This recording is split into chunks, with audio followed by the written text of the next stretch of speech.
Hi everyone, it's Elijah Van Green here from Demco.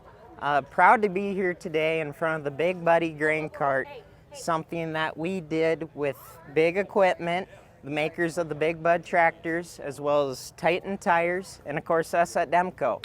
So this came about talking with the folks over at Welker Farms who are looking to put together that monster bud over there.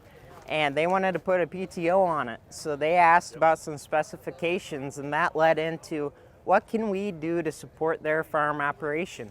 And this is what came out of it, is this grain cart right here.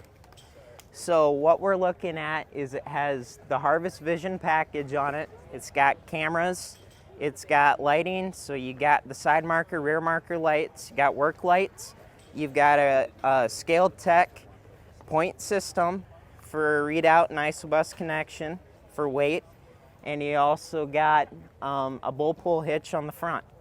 So we wanted to kind of showcase what we've been working on at Demco on this 1300 dual-auger cart.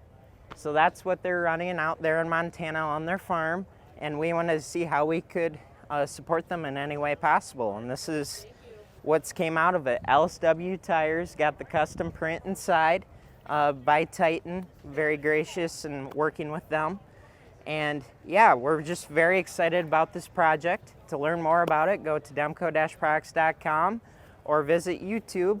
You can go to Demco's YouTube or Welker's and you can see this thing in action. Thanks for watching.